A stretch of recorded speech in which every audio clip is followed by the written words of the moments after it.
And let's talk about you, though. Let's talk about how you ended up in the Army and where you came from and what your background was. Why don't you take us back to Chicago? Sure. I was born and raised in the inner city of Chicago, a neighborhood called Logan Square, primarily Polish, German, Italian. We were the only minority family in that neighborhood. We went to a grammar school of 900. My brother and I were the only minorities. So I grew up basically in a predominantly white environment, but I never felt like I was different, really, because everybody treated me fine. It was a time in life in the inner city where everybody knew each other. In our neighborhood, our block, we didn't lock our doors. Everybody knew. That's a time when, most mothers stayed at home, and they were the police of the block. So if anybody would come by that was out of order, they would take care of it. But we were, I'd say, lower middle class economically. We never owned a home. We always lived in an apartment building. My father was an immigrant from Japan. My mother her family was from Japan, but she was actually born in Madison, Wisconsin. And so my grandparents lived with us. We all 3 generations in the same apartment. And I never felt poor. Because we had a strong family. Our church was only 3 blocks away from our apartment building. Every Sunday, we put on our Sunday best clothes, and we would walk as a family to church. Now, it's interesting. You said your dad had immigrated from Japan, and your mom was born in Wisconsin. Yeah. Was your mom didn't your mom get put in the internment camps with her family during World War II? No. Here's the thing. My father came to the States in 1918. In fact, that was kind of a funny thing. He was going to sign up for World War I, which was still going on, but then it ended, so he couldn't sign up. And then when World War II hit, he was too old, and plus he was a Japanese.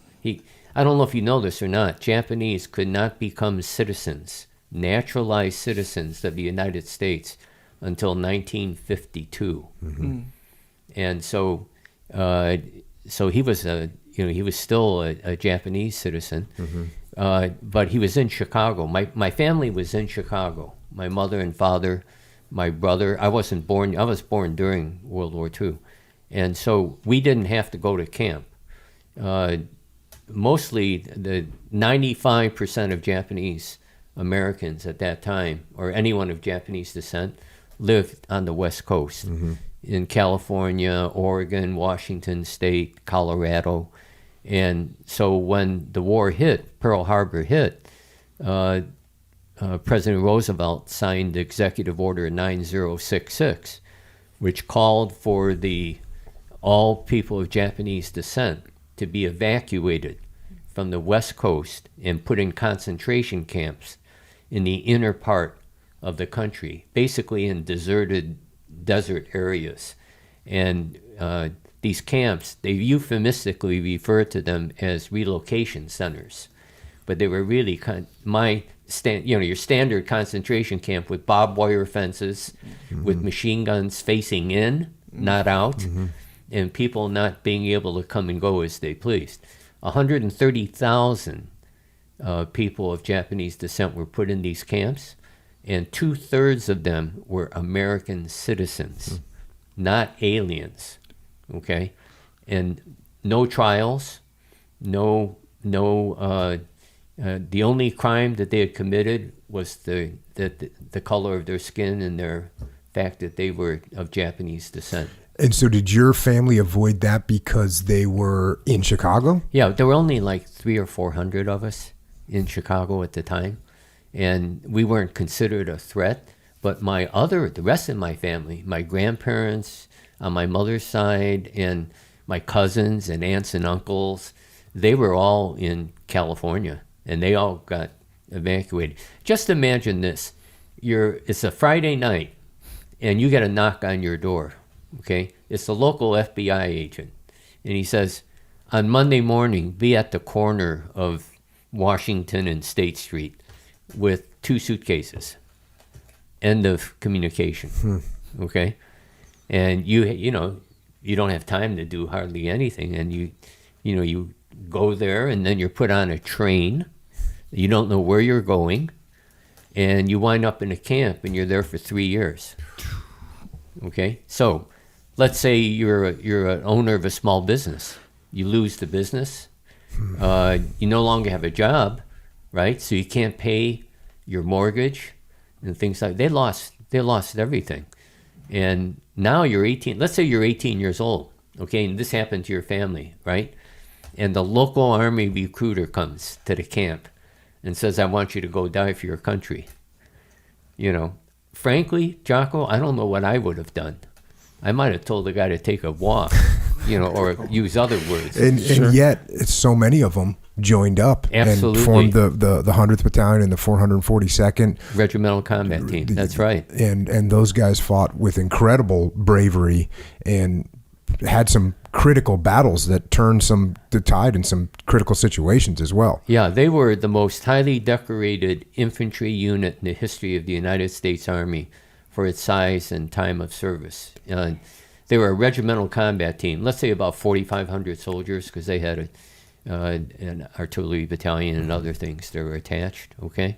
In about 18 months of combat, they were awarded over 9,000 Purple Hearts. Some guys had 3 or 4, and if not more. And, the Presidential Unit Citation, You're familiar with that award? Yep. There are Army divisions that never got that award, okay?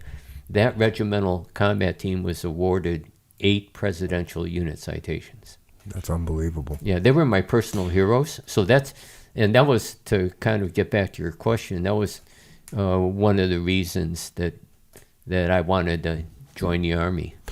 I was actually going to ask that. So, you're sitting here saying if you were in one of those camps, you don't know if you might have had to tell them to go take a walk. Yeah. But when your time came, you walked into the recruiter's office, not away from it.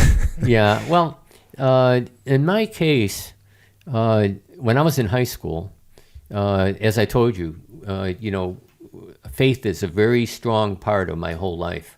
I've been so blessed in life beyond anything I deserve. And so when I was, our church, we go to church every Sunday. I was in the choir. I was in Cub Scouts. I was in Boy Scouts. I was in the youth group. All of this was centered around the church. When I was in Scouts, I went to the National Jamboree in Valley Forge, Pennsylvania, with 52,000 of my best friends living in tents. But that was, and what was the symbol of that jamboree? George Washington at Valley Forge kneeling in prayer. And the motto of scouting is for God and country. So that was really my motto. And then I was in Boys State. Are you familiar with Boys State? No. Boys State is an American Legion program. Does it still exist? Yes. Okay. And it's been around probably for 50 years now. When I went, it was the 25th year. Okay, so it's more than 50 years. And the concept of Boys State is they take high school juniors ready to go into senior year and who are leaders, basically. And they form a quasi-state government for 2 weeks. And they actually divide into 2 political parties. They don't call them Republicans and Democrats. They call them something else. And they have state government, county government, and local city government. And you run for offices, and you actually have to come up with a platform, and you debate. And so it's a lesson in civics, okay? But it was sponsored by the American Legion, so we all lived in like dorms. And the dorms, we had to make our beds so you could bounce a quarter on it, and they were all Army blanket stuff and cots, but it was wonderful. It was just a great experience. But so when I was in high school, I was very active in my church. I'm kind of a driven guy, and I was the president of my high school youth group at the church, and then I became the vice president of the Chicago Association. Did you play sports? No. Well, I was no, I didn't. And what about your grades? Were you I was valedictorian very studious? of my grammar school and high school, and I was. They have valedictorian in grammar school? Yeah. That shows you how well I did in grammar school. I didn't even know that. And then I was in the band. I played clarinet and saxophone. So I was the first chair clarinet of the band. I was the principal woodwind in the orchestra, and so. But anyway, I was very active in my church youth group, and I was thinking of becoming a minister. Okay, but then I was in junior ROTC, and Chicago has the nation's largest junior ROTC program. About 30 high schools have it, and it's a great program. People misunderstand JROTC. They think it's a feeder for the military, okay? I mean, some of them do go into the military, but that's not the purpose. The purpose is to give these high school students something other than gangs to belong to give them experience in leadership, in discipline, in teamwork, and it's a tremendous program. So I was in junior ROTC. So it's that combined with your view of the 442nd, those things are kind of starting to congeal in your head and maybe move you towards a military type and then career? In addition to that, I have just one sibling, an older brother. He's about 7 years older than I am, and he joined the Army as an enlisted guy. But in the first year of college, he was in a military fraternity called Pershing Rifles, which other people like Colin Powell and some others have been in, including myself when I went to the U of I. And and you have to understand also that I'm Japanese American. In the Japanese culture, the warrior, the samurai, is at the top of the social strata. Okay, unlike China, where the scholar was at the top. In Japan, it's the warrior. So when I joined the military, when I became a commissioned officer, my dad was so proud. You know, his small T-shirts swelled to large, you know. And when I became a general, it's like, you know, incredible. But Did you do ROTC in college as well? Yes. Oh, yes. See, I'm a driven guy, right? And I was here's the thing though. As I told you, I was thinking of becoming a minister, but then I also wanted to serve in the military. So what do you think I would do? Chaplain, perhaps? Exactly. Little problem. I'm Protestant, and my denomination theologically went so far away from what I believed in that I couldn't buy the theology. So now I'm praying to God, right? And I'm saying, I get the message. I guess you want me to do my military thing. So that's what I did. Okay? But you fast forward 50 years, 55 years, what am I doing today? I'm doing what I wanted to do when I was in high school because I have Military Outreach USA, a faith-based nonprofit that I started. So that's a lesson in prayer, and that is at that time, I thought God was telling me no. He wasn't telling me no. He was saying, wait, it's on my schedule, not on your schedule. I mean, you know, I wasn't mature enough either as a military guy, nor as in my faith.